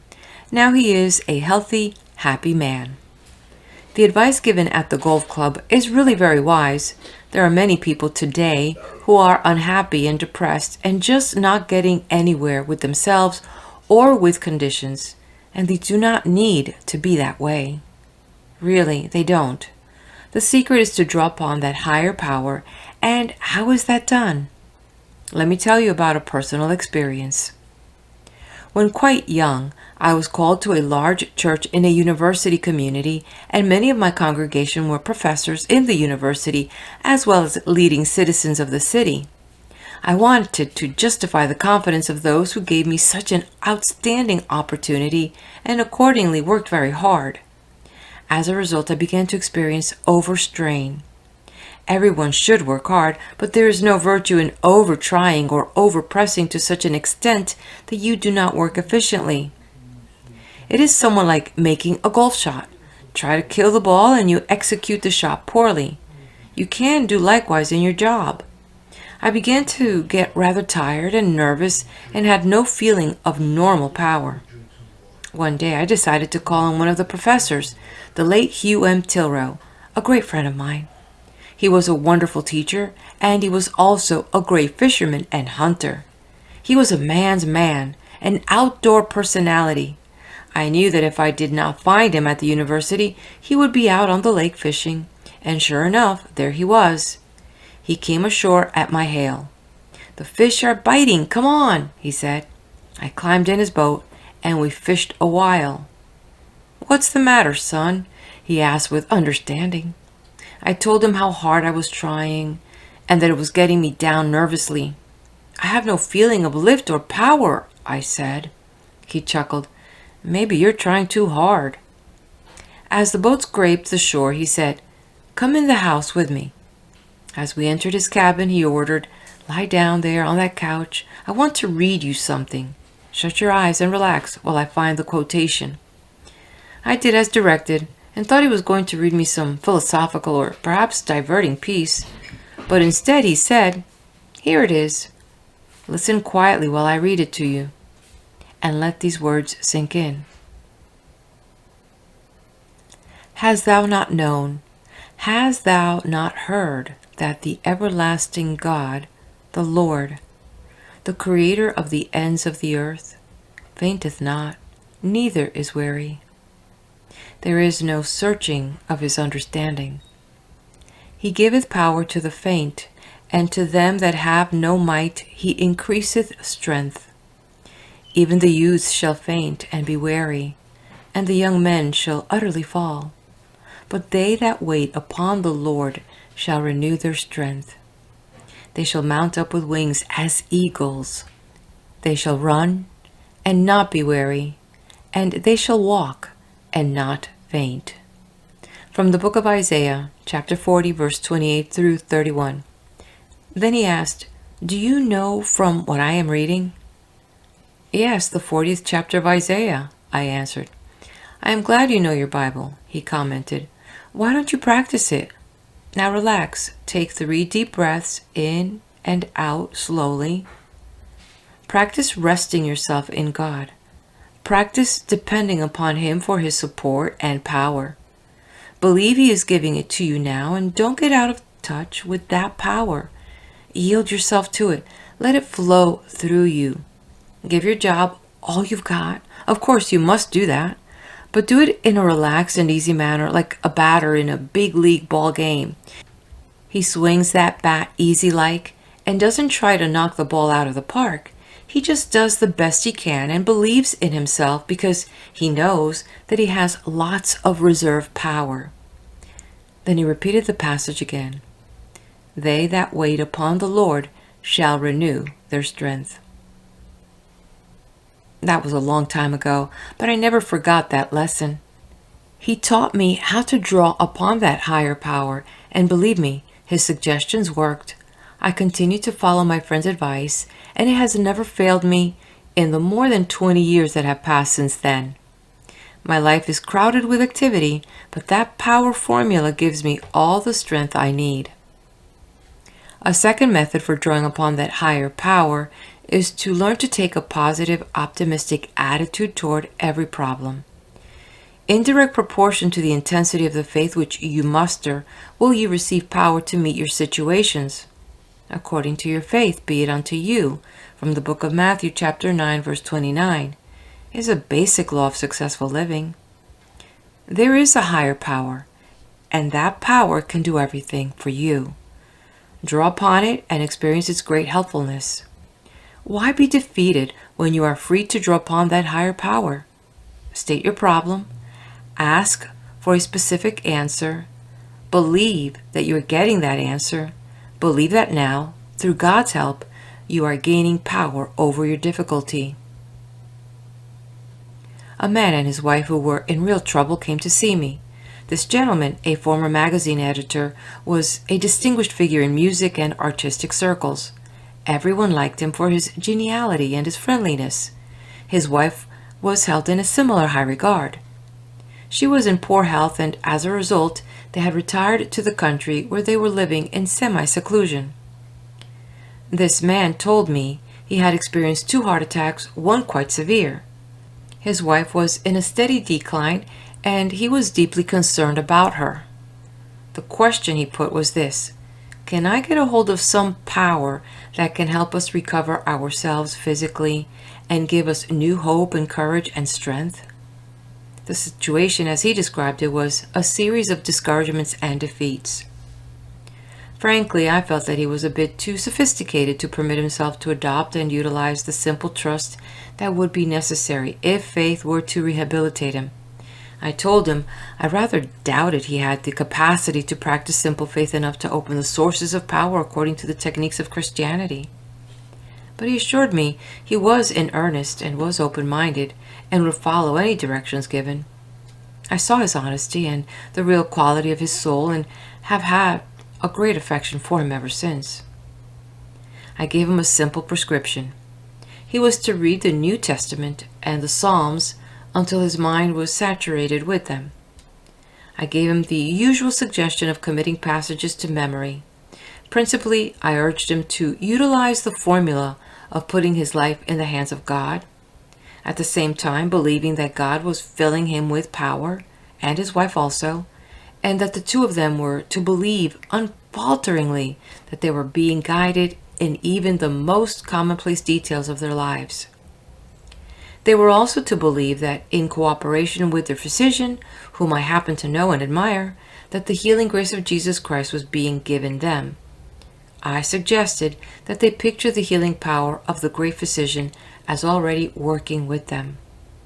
Seldom have I seen 2 people who became more gloriously childlike in their faith and whose trust was more complete. They became enthusiastic about the Bible and would often telephone me about some wonderful passage they had just found. They gave me fresh insights into the truths of the Bible. It was a truly creative process working with this man and his wife. The next spring, Helen, that is the wife's name, said, "I have never experienced a more wonderful springtime. The flowers this year are the loveliest I have ever seen, and have you noticed the sky with its extraordinary cloud formations and the delicate colors at dawn and sunset? The leaves seem greener this year, and I have never heard the birds sing with such ecstasy and melody." When she said this, there was an ecstatic light on her face, and I knew she had been reborn in the spirit, and she began to improve physically, regaining a large share of her old-time strength. Her native creative power began to flow forth once again, and life took on a new meaning. As for Horace, there has been no more heart trouble, and physical, mental, and spiritual vigor mark him as extraordinarily vital. They have moved into a new community and have become a center of its life. Wherever they go, they touch people with a strange uplifting force. What is the secret which they discovered? Simply that they learned to draw upon that higher power. This higher power is one of the most amazing facts in human existence. I am awestruck, no matter how many times I have seen the phenomenon, by the thoroughgoing, tremendous, overwhelming changes for good that it accomplishes in the lives of people. Personally, I am so enthusiastic about all that higher power can do for people that I am loath to bring this book to a close. I could recite story after story, incident after incident of those who, by laying hold of this power, have had a new birth of life. This power is constantly available. If you open to it, it will rush in like a mighty tide. It is there for anybody under any circumstance or any condition. This tremendous inflow of power is of such force that in its inrush it drives everything before it, casting out fear, hate, sickness, weakness, moral defeat, scattering them as though they had never touched you, refreshing and re-strengthening your life with health, happiness, and goodness. For many years, I have been interested in the problem of the alcoholic and in the organization known as Alcoholics Anonymous. One of their basic principles is that before a person can be helped, he must recognize that he is an alcoholic and that of himself he can do nothing, that he has no power within himself, that he is defeated. When he accepts this point of view, he is in a position to receive help from other alcoholics and from the higher power, God. Another principle is the willingness to depend upon the higher power from whom he derives a strength which he does not himself possess. The working of this power in man's lives is the most moving and thrilling fact in this world. No other manifestation of power of any kind is equal to it. Materialistic power achievement is a romantic story. Men discover laws and formulas and harness power to do remarkable things. Spiritual power also follows laws. Mastery of these laws works wonders in an area more complicated than any form of mechanics, namely human nature. It is one thing to make a machine work right. To make human nature work right is something else. It requires greater skill, but it can be done. I sat one day under swaying palm trees in Florida listening to the story of a demonstration of higher power activity in the life of a man who narrowly escaped tragedy. He told me that he started drinking at the age of 16, as it was the so-called smart thing to do. After 23 years, beginning as a social drinker, he came to the end of the road on April 24, 1947. A growing hatred and bitterness toward his wife, who had deserted him, and toward his mother-in-law and sister-in-law culminated in his decision to kill these 3 women. I relate the story as he told it to me in his own language. To strengthen myself for this gory task, I went into a bar. A few more drinks would give me the courage to commit this triple murder. As I entered the bar, I saw a young man by the name of Carl drinking coffee. Although I had hated Carl from boyhood, I was utterly astounded to note his immaculate appearance, and I was also astonished to see him drinking coffee in a bar where he had spent an average of $400 a month for drinks alone. Also, I was mystified by what seemed a strange light on his face. Being fascinated by his appearance, I approached Carl and asked, "What happened to you that you are drinking coffee?" "I have not had a drink for a year," Carl replied. I was utterly amazed because Carl and I had been on many drinking bouts together. A strange incident in this affair is that even though I hated Carl, I was strangely moved. I could not help but listen when he asked, "Ed, did you ever want to quit drinking?" "Yes, I have quit 1,000 times," I replied. Carl smiled and said, "If you really want to do something about your problem, get sober and attend a meeting at the Presbyterian Church at 9 on Saturday. It is a meeting of Alcoholics Anonymous." I told him I had no interest in religion, but that maybe I would come. I was unimpressed, but still I could not get that light in his eyes out of my mind. Carl did not insist that I attend the meeting, but repeated that if I wanted to do something for myself, he and his associates had an answer to my problem. After making that statement, Carl left, and I stood up to the bar to order a drink, but somehow it had lost its appeal. So instead I went home, the only home I had remaining, my mother's home. May I explain that I had been married for 17 years to a very fine girl, but being an impatient person and having no faith in me due to my drinking, she finally decided upon getting a divorce. So not only my job and all my material assets, but my home also were completely lost. Upon getting to my mother's home, I wrestled with a bottle until 6 a.m., but still could not take the drink. I kept thinking of Carl's appearance. So on Saturday morning, I went to Carl and asked him what I could do to keep from taking a drink until 9 o'clock that night when the meeting would be held. Carl said, "Every time you come to a bar or whiskey sign or beer garden, just say one little prayer. Please, God, get me past this place." And then he added, "Run like hell. That will be cooperating with God. He will hear your prayer, and the running will be your part." I did exactly as Carl told me to do. For many hours, anxious and shaky, accompanied by my sister, I walked around the streets of the town. Finally, at 8 o'clock, my sister said, "Ed, there are 7 drinking joints between here and the place where you are to attend the meeting. You go by yourself, and if you don't make it and come home drunk, we will still love you and hope for the best. But somehow I feel that this meeting will be different than any you ever attended." With God's help, I got by those 7 places. At the church entrance, I happened to look around, and the sign over one of my favorite drinking places glared me straight in the eyes. The battle to decide whether to go into that bar or into the Alcoholics Anonymous meeting is one I shall never forget. But a power greater than myself pulled me to the meeting. Upon entering the meeting room, I was utterly astounded to receive the firm handshake of my ex-hated friend, Carl.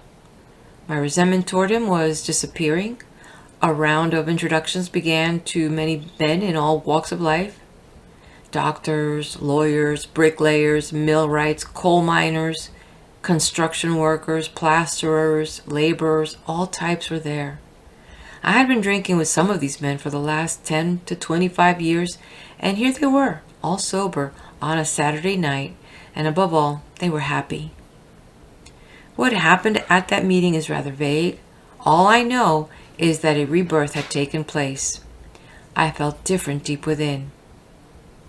Happily leaving the meeting room at midnight, I went home with a glorious air-lifting feeling and slept peacefully for the first time in more than 5 years.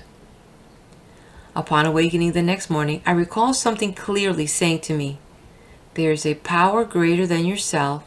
If you will turn your will and your life over to the care of God as you understand Him, He will give you strength."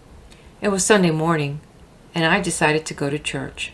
I attended a service where the preacher was a man whom I had hated from childhood. The author wishes to comment at this point how inevitably hate is associated with emotional and spiritual sickness. When the mind is emptied of hate, a long step has been taken toward recovery. Love is a tremendous curative force.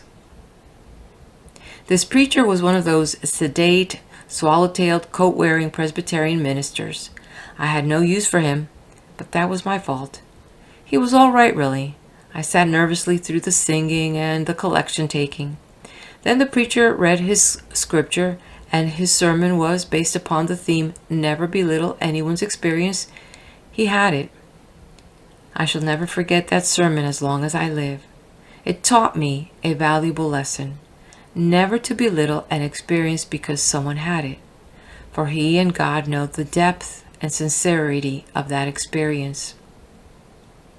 Later, I came to love this minister as one of the greatest, most sincere men I have ever known. Just where my new life began is a matter that is difficult to determine.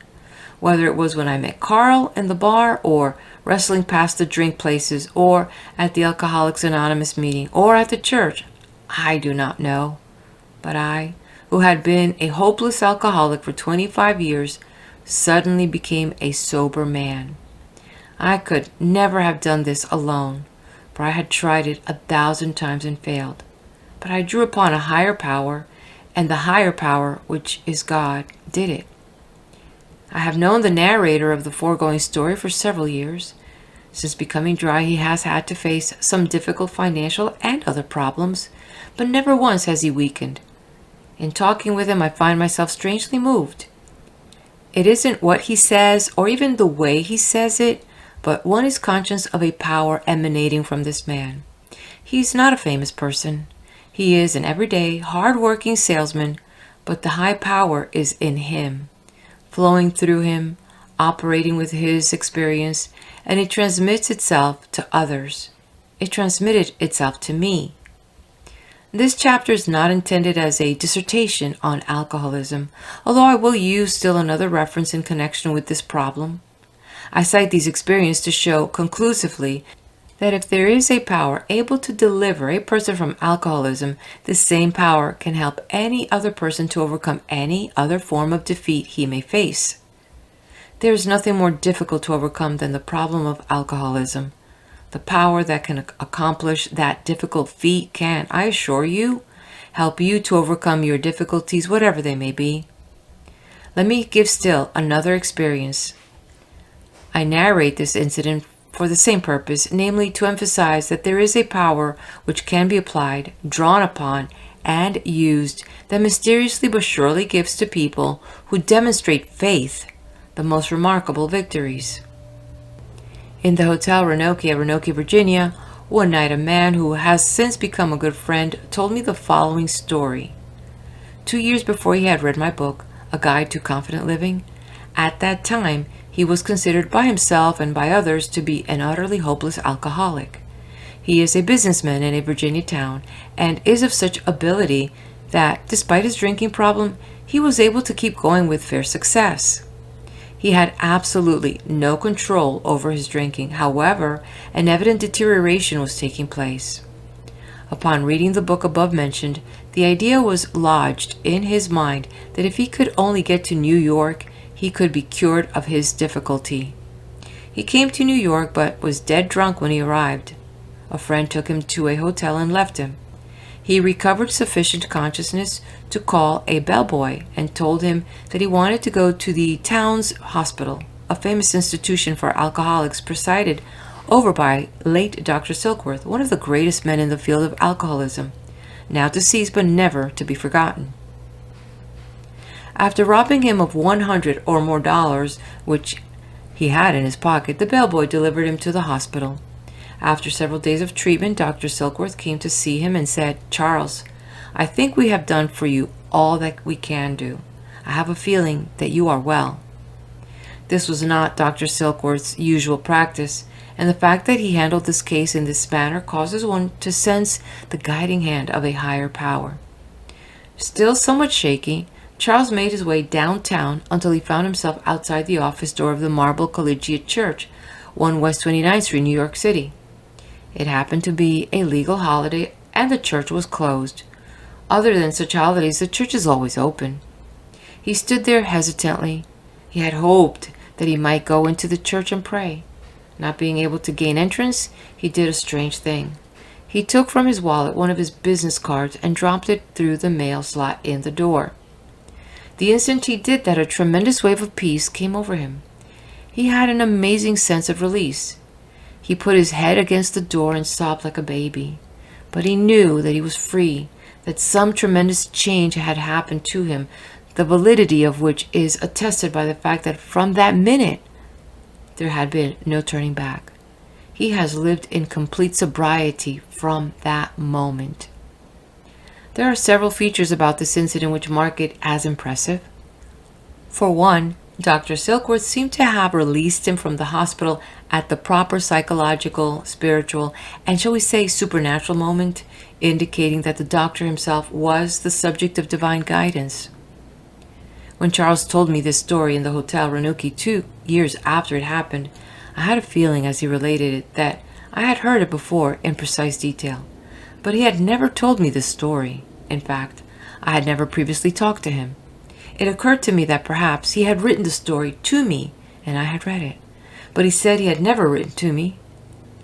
I then asked him if he had told the story to one of my secretaries, associates, or any other person who could have related it to me, but he said he had never told the story to any other individual save his wife, and I have not met her until that night. Apparently this incident had been transmitted to my subconscious at the time it happened, for now I remembered it. Why did he drop the card in the mail slot? Perhaps he was symbolically reporting to his spiritual home, reporting to God. It was a dramatic, a symbolic separation of himself from his defeat and the turning to a higher power which immediately took him out of himself and healed him. The incident indicates that if there is deep desire, intensity of longing, and a sincere reaching out after the power, that it will be given. In this chapter, I have related victory stories out of human experience, each in its own way indicating the continual presence and availability of a life-renewing power beyond, but resident within ourselves. Your problem may not be alcoholism, but the tact that the higher power can heal a person of this most difficult malady emphasizes the tremendous truth related in this chapter and throughout the entire book that there is no problem, difficulty, or defeat that you cannot solve or overcome by faith, positive thinking, and prayer to God. The techniques are simple and workable, and God will help you always, just as the writer of the following letter was helped. Dear Dr. Peale, when we think of all the wonderful things that have happened to us since we first met you and started coming to the Marble Church, it seems nothing short of a miracle. When you realize that just 6 years ago this month I was totally broke, in fact thousands of dollars in debt, a complete physical washout, and had hardly a friend in the world because of my excess drinking, you can see why we have to pinch ourselves every now and then to realize that our good fortune isn't all a dream. As you well know, alcohol wasn't the only problem I had 6 years ago. It has been said that I was one of the most negative people you ever saw. That's only a half-truth, for I was filled with gripes, all sorts of irritation, and was one of the most supercritical, impatient, cocky individuals that you could have possibly met even in all your travels. Now, please don't think I feel I have overcome all these obsessions. I haven't. I'm one of those people that have to do a day-to-day job on myself, but gradually, by trying to follow your teachings, I am learning to control myself and be less critical of my fellow man. And it is like being released from a prison. I just never dreamed that life could be so full of wonderful. Sincerely, signed, Dick. Why not draw upon that higher power? End of chapter. Epilogue. You have finished this book. What have you read? Simply a series of practical and workable techniques for living a successful life. You have read a formula of belief and practice which should help you win victory over every defeat. Examples have been given of people who have believed and who have applied the suggested techniques. These stories have been told to demonstrate that through the same methods you can obtain the same results as they did. But reading is not enough. Now please go back and persistently practice each technique given in this book. Keep at it until you obtain the desired results. I wrote this book out of a sincere desire to help you. It will give me great happiness to know that the book has helped you. I have absolute confidence and belief in the principles and methods outlined in this volume. They have been tested in the laboratory of spiritual experience and practical demonstration. They work when worked. We may never meet in person, but in this book we have met. We are spiritual friends. I pray for you. God will help you. So believe and live successfully.